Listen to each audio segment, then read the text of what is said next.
With amazing results in this year's civil services examination, Study IQ has once again proved that quality can be provided along with affordability.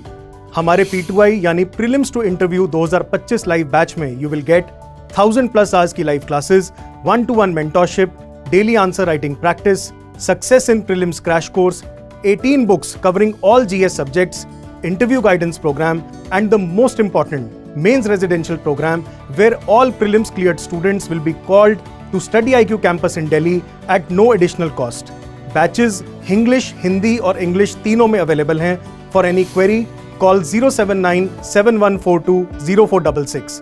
Scan QR code to join now. Study IQ IAS. अब तैयारी हुई affordable. सभी को नमस्कार, मेरा नाम रोहित त्यागी है, मैं दिल्ली से हूं और इस वर्ष मैंने सिविल सर्विसेज एग्जामिनेशन में 74वीं रैंक प्राप्त की है और डीकेटी के माध्यम से मैं आप सभी साथियों को क्या मेरी तैयारी रही, क्या मेरा स्ट्रैटेजी रही, मैंने फर्स्ट अटेम्प्ट में ये एग्जाम क्लियर किया, तो क्या मैंने चीजें करी जिनकी वजह से मुझे मदद मिली और आगे आप लोगों का इसमें क्या अप्रोच रहना चाहिए, जो खासकर उन लोगों के लिए जिनका ये फर्स्ट अटेम्प्ट रहेगा, तो उनकी मैं थोड़ी सी सहायता इसके माध्यम से करना चाहूंगा। मैं आपको बता देता हूं कि मेरी तैयारी बेसिकली 3 फेजेस में रही है। तो मैंने पहले कैसे ऑप्शनल अपना चूज किया, उसको स्टार्ट किया एंड कंप्लीट करते हुए कैसे मैंने अपनी आंसर राइटिंग करी, फिर अकॉर्डिंगली मैंने कैसे प्रीलिम्स की अपनी तैयारी करी, तो ये मेरी तैयारी रही थी। बाकी जो फर्स्ट अटेम्प्ट वाले साथी मुझे देख रहे हैं, मैं उनको ये इस डीकेटी के माध्यम से बताना चाहता हूं कि आपको फर्स्ट अटेम्प्ट में ज्यादा इतना चिंता करने की जरूरत नहीं है। मैं मानता हूं ये बहुत ऑब्वियस सी चीज है कि आपको टेंशन होती है इस चीज की कि हम तो हमारा फर्स्ट अटेम्प्ट है और हम कैसे कर पाएंगे, हमारा कंपटीशन तो बहुत वेटरन लोगों से है, उन लोगों से जो ऑलरेडी सर्विस में हैं। मुझे अभी भी याद है, मैं ऐसे लोगों को जानता था जो दोबारा से अटेम्प्ट दे रहे हैं। तो अगेन वही चीज हो जाती है कि आपको कॉन्फिडेंट रहना है एंड अपनी मेहनत पे भरोसा करते रहना है। बिकॉज मैंने अपनी तैयारी को सिंपल रखा, इसको ज्यादा ओवरवेलमिंग नहीं होने दिया। एंड अगेन आपको भी यही कोशिश करनी है कि जितना ज्यादा सिंपल तैयारी रहे और फोकस्ड रहे, तो उसकी वजह से आपको मदद मिलेगी। तो कुछ ऐसे पॉइंट्स हैं जिनको मैं स्पेशली एड्रेस करना चाहता हूं फर्स्ट अटेम्प्ट वाले स्टूडेंट्स के लिए। जिन चीजों को आप जिससे सफर करते हैं उन्हें डेली बेसिस, आप देखते हैं कि हाँ मैं इस प्रॉब्लम से गुजर रहा हूं, तो कहीं ना कहीं उन्हें आप टैकल कर सकते हैं on end of. You can tackle those points and you can easily stay focused and be consistent enough to crack this exam in first attempt itself. So I would like to address some of those points. तो पहला point जिसे मैं address करना चाहूंगा, often ये doubt रहता है कि is it possible to achieve a good rank in the first attempt itself. So I can say yes, definitely it is very much possible that you can crack the UPSC civil services exam in the first attempt itself. It is not just me who is saying this, लेकिन previous year toppers भी जो थे, कहीं ना कहीं उन्होंने भी ये इस चीज को एज अ गुड एग्जांपल उन्होंने सर्व किया है कि आप पहले अटेम्प्ट में ही जो है इस एग्जाम को क्लियर कर सकते हैं। मुझे अभी भी याद है साल 2018 में कनिष्क कटारिया सर, जिन्होंने पहले ही अटेम्प्ट में इस एग्जाम में जो है सफलता प्राप्त करी थी। तो कहीं ना कहीं वो एक मोटिवेटिंग फिगर रहता है ऑब्वियसली। एंड काफी टॉपर्स ऐसे हैं जिन्होंने फर्स्ट अटेम्प्ट में क्लियर किया। तो एज अ फर्स्ट अटेम्प्टर आपको इंस्पायर होना चाहिए उन इंडिविजुअल से जिन्होंने मेहनत करते हुए पहले अटेम्प्ट में ही एक अच्छी रैंक लाई है। तो मैं अश्योर करना चाहता हूं आपको कि अगर आप कंसिस्टेंट हैं, अगर आप अकाउंटेबल हैं अपने आप से, अगर आप डेली अपने एफर्ट्स को पुट इन कर रहे हैं बिना किसी ज्यादा डिस्ट्रैक्शन के और ज्यादा इधर उधर ना भागते हुए सोर्सेज के पीछे, तो आप फर्स्ट अटेम्प्ट में इस एग्जाम को डेफिनेटली क्लियर कर सकते हैं और एक अच्छी रैंक ला सकते हैं डेफिनेटली। सेकंड जो चीज है जिसे मैं एड्रेस करना चाहता हूं, वो एक डाउट रहता है बच्चों के मन में, कि इवन मेरे मन में भी था जब मैं तैयारी अपनी स्टार्ट कर रहा था साल 2022 के मार्च में, कि क्या मुझे कोचिंग ज्वाइन करनी चाहिए इस एग्जाम के लिए। तो मेरा जो एक्सपीरियंस रहा था कोचिंग से, वो थोड़ा सा पर्सनली मैं बताना चाहूंगा, ऐसा मैं जनरलाइज नहीं कर रहा इसे। 2017-18 में मैंने जो आईआईटी के टाइम पे कोचिंग होती है, मैंने वो ज्वाइन करी थी। तो कहीं ना कहीं वो एक्सपीरियंस मेरे लिए थोड़ा सा ज्यादा ओवरवेलमिंग हो गया था। मतलब मैं सेल्फ स्टडी के लिए टाइम नहीं निकाल पा रहा था, कोचिंग पे टोटली डिपेंडेंट हो गया था, थोड़ा सा रिलैक्स एटीट्यूड में आ गया था कि कोचिंग ही ज्वाइन करूंगा तो निकल ही जाएगा, एक बहुत ऑब्वियस में उसको लेने लगा था।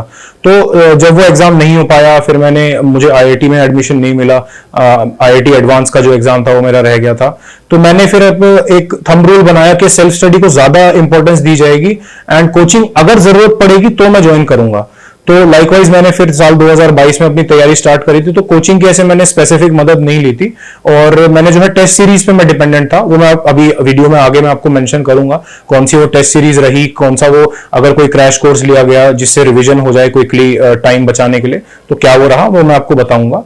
तो हाँ, बिना कोचिंग के आप डेफिनेटली इस एग्जाम को क्लियर कर सकते हैं। बट आपको अगर लगता है पर्सनल लेवल पे कि आप सेल्फ स्टडी पूरी कर रहे हैं, बहुत ऑनेस्टी के साथ काम कर रहे हैं, फिर भी आपके एफर्ट्स जो है वो रिप्रोड्यूस नहीं हो पा रहे एग्जाम में, तो हाँ, you can definitely seek a mentorship और take a formal coaching. There is no shame in it. You should not be ashamed कि मैंने कोचिंग कर रहा हूं मैं, या फिर you should not be feeling के मैंने कोचिंग करी है तो इससे मेरी प्रेस्टीज कम हो जाएगी। नहीं, you have to clear this exam and that is the only goal, right? There can be n number of methods with coaching, without coaching, with mentorship, without mentorship. There are thousands of ways. Third जो point है जिसे मैं discuss करना चाहूंगा वो ये रहेगा कि सही टाइम क्या होता है तैयारी करने का। देखिए, सबकी लाइफ अलग अलग है, सब अपनी लाइफ में डिफरेंट स्टेजेस पे हैं। जो कॉलेज स्टूडेंट्स हैं, अगर वो एस्पायर कर रहे हैं कि सिविल सर्विसेज में जाना ही है, अगर वो श्योर हैं, तो आई थिंक कॉलेज में बहुत आपके पास अपॉर्चुनिटी रहती है कि आप सिविल सर्विसेज की एग्जामिनेशन के लिए तैयारी करें।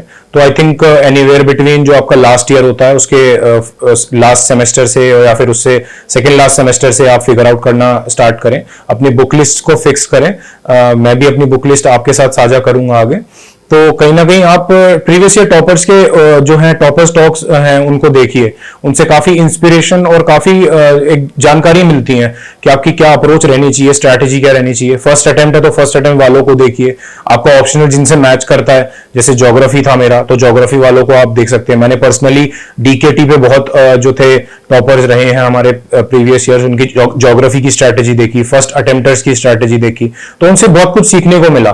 फिर जो चीजें थी उनके जो ओवरलैप हो रही थी, जो कॉमन चीजें थी, मैंने उनको अपने स्ट्रैटेजी में इंक्लूड किया and I think it works, right? So when to prepare, whenever you feel कि now is the right time and you need to make a very well thought out decision. आपको जो है इसमें ज्यादा वो नहीं करना होता कि कॉम्प्लेक्स बनाओ इसे। जब आपको लगता है कि it is the right time, you have good productivity, आप प्लीज तैयारी अपनी स्टार्ट कर सकते हैं। अब जैसे कि मैंने मेंशन किया था कि मैंने कुछ टेस्ट सीरीज ली थी, तो चौथा पॉइंट मेरा यही रहेगा कि कौन सी टेस्ट सीरीज मैंने ली और कौन सी अच्छी है, क्या टेस्ट सीरीज यूज करनी चाहिए जो आपको हेल्प कर सकती हैं और कहां से वो मिल पाएंगी। तो मैं बता देता हूं, मैंने साल 2022 में अक्टूबर में जो है फोरम की एमजीपी टेस्ट सीरीज एक होती है, मैंने उसमें एनरोल किया था। वो मेन स्पेसिफिक टेस्ट सीरीज है, उसमें आप आंसर राइटिंग कर सकते हैं, आप अपने पेपर सबमिट कर सकते हैं फुल लेंथ वाले, और वो फीडबैक देंगे आपको और अकॉर्डिंगली आप आगे तैयारी कर सकते हैं।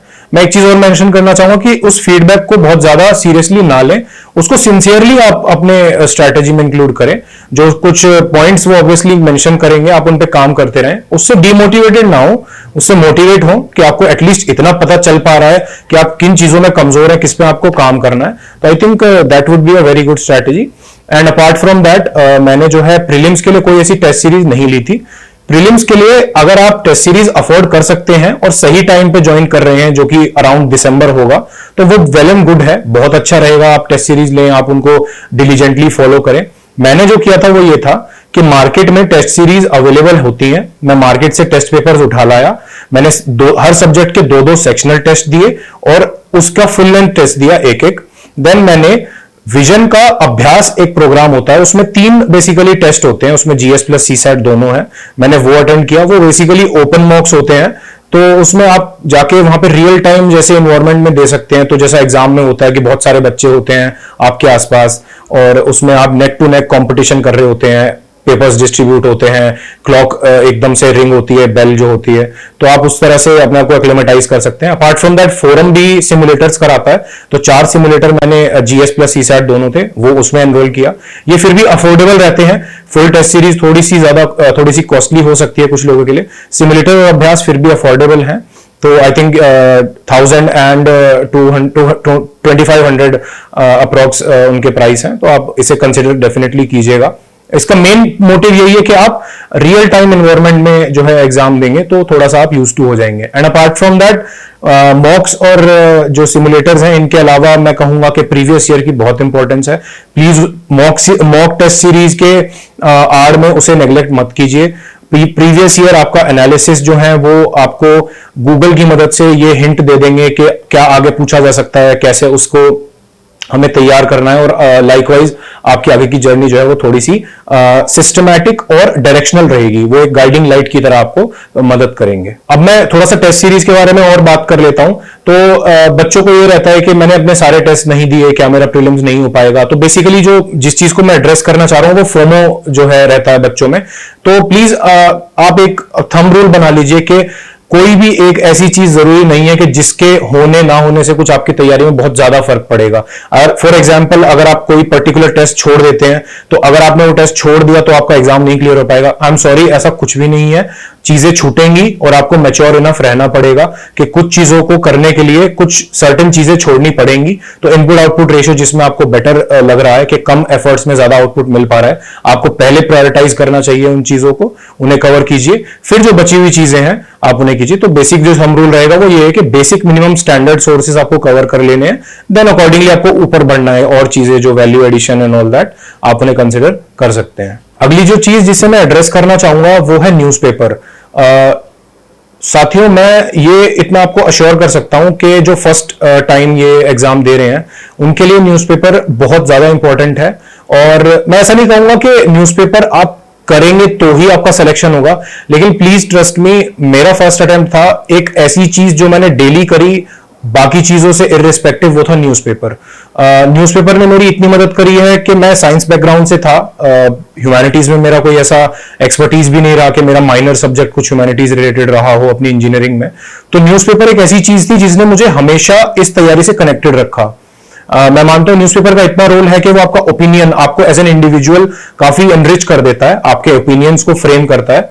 And on a daily basis जब आप उन एक्सपर्ट्स के ओपिनियंस डेली जान रहे हैं, आप जिनका अपनी अपनी फील्ड में रिसर्च ही 35-40 इयर्स का है, जब वो लिख रहे हैं किसी कॉलम में, तो वो आपको काफी जो है उस चीज से आप इलस्ट्रेटेड रहते हैं। एंड उस चीज को काफी आप देख सकते हैं कि वो 0 से कैसे उसे 100 तक ले जा रहे हैं, छोटी चीजों को समझाते हुए। एंड जो मैक्रो इश्यूज हैं हमारी कंट्री जो फेस कर रही है, आप उन्हें देख पा रहे हैं। तो न्यूज़पेपर मेरा यही था, मैंने तैयारी के पहले दिन से ही न्यूज़पेपर पढ़ा है। द हिंदू में फॉलो किया करता था और प्रीलिम्स के 10 दिन पहले तक मैंने अपना न्यूज़पेपर फॉलो किया है। एंड जब प्रीलिम्स मेरा हुआ क्वालिफाई, तो मेंस के लिए मैंने 2 न्यूज़पेपर्स फॉलो करे, द हिंदू और इंडियन एक्सप्रेस। मेरा कारण सीधा सा ये था कि मेंस थोड़ा सा इशू स्पेसिफिक एग्जाम है, तो जो इश्यूज वहां पे कवर होंगे तो वो ब्रॉडली, ये अगर किसी एक न्यूज़पेपर में वो इशू मिस हो रहा है तो दूसरा न्यूज़पेपर उसको मोर और लेस कवर कर दे रहा है। तो 2 ही न्यूज़पेपर मैंने फॉलो करे थे। फिर जब मेरी इंटरव्यू कॉल आई, मेरे पास डेट आई फाइनली, तो मैंने एक और न्यूज़पेपर जिसका नाम द मिंट है, वो इकोनॉमी स्पेसिफिक और थोड़ा सा साइंस एंड टेक के लिए मैंने अपना इंक्लूड करना स्टार्ट किया। तो इंटरव्यू के लिए मैंने 3 न्यूज़पेपर जो थे वो फॉलो करे। तो मैं यही कहना चाहूंगा कि प्लीज जो फर्स्ट अटेम्प्ट वाले हैं वो न्यूज़पेपर को जरूर पढ़िए। आगे जो अपने दूसरे तीसरे अटेम्प्ट की तैयारी कर रहे हैं वो उन साथियों के लिए पूरा उनके ऊपर डिपेंडेंट है। फर्स्ट अटेम्प्ट वालों के लिए मैं इंसिस्ट करूंगा कि newspaper is definitely one of the things कि आपको ये करना चाहिए। अगली जो चीज है जिसे मैं एड्रेस करना चाहता हूं वो है नोट मेकिंग और आंसर राइटिंग। मैं दोनों को अलग अलग नहीं बता रहा हूं, क्योंकि मैं मानता हूं कि दोनों एक ही सिक्के के 2 पहलू हैं। आप नोट मेकिंग करिए, नोट मेकिंग को आप यूटिलाइज करते हैं at the same time answer writing में। अब आंसर राइटिंग, क्योंकि मैंने टेस्ट सीरीज ज्वाइन करी हुई थी, तो मेरी बहुत अच्छी आंसर राइटिंग प्रीलिम्स से पहले ही, प्रीलिम्स की तैयारी स्टार्ट करने से पहले ही हो चुकी थी वहां पे। तो मैं यही इंसिस्ट करूंगा कि गुड अमाउंट ऑफ टेस्ट आप प्रीलिम्स से पहले ही ऑलरेडी लिख लीजिए। टेस्ट सीरीज अफोर्ड कर सकते हैं, प्लीज ज्वाइन करिए। अगर आप टेस्ट सीरीज नहीं भी अफोर्ड कर सकते हैं तो आप कोई फोमो मत फील कीजिए कि मैं कैसे टेस्ट लिखूंगा, कैसे फीडबैक मिलेगी। आप प्रीवियस ईयर टॉपर कॉपीज की मदद लीजिए please. Previous year topper copies को आप ऐसे रेफर कर सकते हैं कि जो आंसर्स उन्होंने लिखे हैं उन्हीं क्वेश्चंस को आप लिखिए, फिर आप कंपेयर कीजिए कि मैं इसमें और क्या लिख सकता था, और अपने आप को अप्रिशिएट कीजिए अगर आपने प्रीवियस ईयर टॉपर से भी बेटर कुछ लिखा है। ये मैं भी करता था, अपनी टेस्ट सीरीज में भी फॉलो करता था मैं, और जो है जो प्रीवियस ईयर टॉपर कॉपीज थी उनसे भी मैं कंपैरेटिव थोड़ा सा रहता था कि क्या मैं बेटर लिख सकता हूं और क्या मैं इसमें जो है उनसे बेटर लिख पाया हूं। बात कर लेते हैं नोट मेकिंग की और आंसर राइटिंग की। आपको आंसर राइटिंग पहले दिन से करने की जरूरत नहीं है। मेरा मानना है कि एक बार आप जब सिलेबस से गो थ्रू कर जाते हैं तो उसके बाद आप आंसर राइटिंग स्टार्ट कर सकते हैं। सिलेबस आपने बेसिक मिनिमम स्टैंडर्ड सोर्सेज से जो आप कवर कर लेते हैं, उसके बाद आपकी आंसर राइटिंग काफी ठीक रहेगी। और आप न्यूज़पेपर भी अगर कंसिस्टेंटली पढ़ रहे हैं तो जो ओपिनियंस आते हैं वहां से वो भी आंसर राइटिंग में बहुत मदद करते हैं।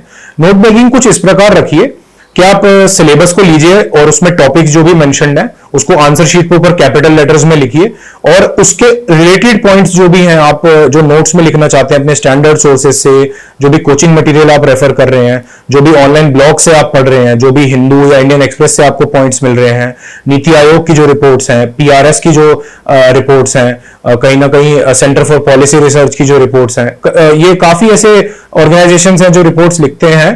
तो आप उनकी रिपोर्ट्स को, प्रीवियस ईयर कमेटी जो गवर्नमेंट ऑफ इंडिया ने स्पेसिफिकली फॉर्म करी हैं, कॉन्स्टिट्यूशनल जो चीजें हैं, आर्टिकल्स, डीपीएसपीज, आप उन्हें अपने नोट्स में प्लीज शामिल करिए। कोटेशंस हैं, जो कुछ पुराने लीडर्स हमारे रहे हैं उनकी किसी चीज को लेकर ओपिनियंस है, आप उनको मेंशन कर सकते हैं। तो आई थिंक इस तरह से आपके नोट्स रहने चाहिए। बहुत कंसाइज रखिए अपने नोट्स को, अपने नोट्स को सुपरवाइज करते रहिए आप।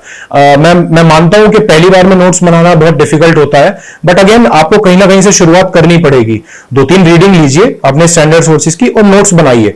नोट्स कुछ इस तरह आप बना सकते हैं कि कोई भी A4 साइज शीट ली, उसको 3 हिस्सों में वर्टिकली डिवाइड किया, 2 हिस्सों में आप नोट्स लिखिए, जो 1/3 हिस्सा बचेगा आप उसको ब्लैंक छोड़ दीजिए। अब उसमें क्या करना है आपको, जब कोई करंट अफेयर आपने पढ़ा, जब कोई आपने न्यूज़पेपर से कोई ऐसी रिपोर्ट आई, कुछ नया सर्वे आया, आप उसकी डाटा को उसमें लिखिए। कोई कमेटी है उसको लिखिए, या कोई चीज आप जो उस टाइम भूल गए थे उस 1/3 पोर्शन में आप लिखिए। थोड़ा सा अपने नोट्स को डायनेमिक बनाइए। और भी बेहतर होगा कि अगर आप ऑनलाइन नोट्स बना पा रहे हैं तो उससे बढ़िया बात ही नहीं है। हालांकि मैं खुद पेन एंड पेपर पे नोट्स बनाता था, क्योंकि ऑनलाइन थोड़ा सा मेरे लिए टफ हो जाता था बनाना, but again it is up to you, आप जैसे मर्जी उसको करें। न्यूज़पेपर भी आप वेरी करता है, आप डिजिटली पढ़ना चाहते हैं या ऑफलाइन पढ़ना चाहते हैं। मैं न्यूज़पेपर एटलीस्ट ट्राई करता था डिजिटली पढ़ूं, ताकि जो स्क्रीनशॉट्स लेने होते थे वो मैं ले पाता था उससे। और नोट्स और प्रीवियस ईयर टॉपर कॉपीज को मैं फिर मेंशन एक बार करना चाहूंगा इस सेंस में कि वो बहुत इसेंशियल हैं आपके कंटेंट वाइज भी। जो कि क्वालिटी ऑफ आंसर्स होती है वो काफी इंप्रूव हो जाती है अगर आप एक गाइडेड प्रिपरेशन कर रहे हैं, मद्देनजर रखते हुए कि प्रीवियस ईयर में जो सिलेक्टेड कैंडिडेट्स हैं उन्होंने क्या अप्रोच फॉलो करी, उन्होंने किस तरह से वो लिखते थे, क्या कुछ बेसिक चीजें थी जो सभी के आंसरों में मिलेंगी, सभी के नोट्स में मिलेंगी। तो एक बेंचमार्क उन्होंने सेट कर दिया कि हाँ इतना बेयर मिनिमम आप करिए, तो कहीं ना कहीं उसकी वजह से आपको बहुत मदद मिलेगी आगे। और जो लास्ट पॉइंट में एड्रेस करना चाहूंगा वो कुछ ना कुछ इससे रिलेटेड रहेगा कि ओवरऑल जो तैयारी है उसमें कैसे क्वालिटी ओवर क्वांटिटी, और कैसे अपना आइसोलेशन वाला बिहेवियर, कैसे ग्रेटिट्यूड में रहे हमेशा, कैसे टॉपर्स से ट्राई करें कि थोड़ा सा फीडबैक रहे, इससे रिलेटेड रहेगा। तो क्वालिटी ओवर क्वांटिटी वाला जो पॉइंट है उसमें मैं यही कहना चाहूंगा कि ये एग्जाम बहुत ज्यादा वर्सेटाइल हो चुका है। इसमें क्वांटिटी आप कितनी डाल रहे हैं, क्या क्वांटिटी आप लिख कर आ रहे हैं वहां पे, कितने नंबर ऑफ ज्यादा नंबर ऑफ क्वेश्चंस अटेम्प्ट कर रहे हैं प्रीलिम्स जैसे एग्जाम में, वो अब शायद थोड़ी सी कम इंपॉर्टेंट रहेगी रादर देन कि आप कितने एफिशिएंट हैं, कितनी आपकी क्वालिटेटिव स्टडी रही है। तो नंबर ऑफ आवर्स को काउंट ना करते हुए क्वालिटी ऑफ एफर्ट्स आप काउंट करिए, है ना। नंबर ऑफ कॉपीज आपने कितनी पढ़ी है टॉपर्स की, उससे ज्यादा फोकस रखिए कि आपने कितनी क्वालिटेटिवली पढ़ी है, कितना क्रिटिकली उसको एनालाइज कर पाए हैं।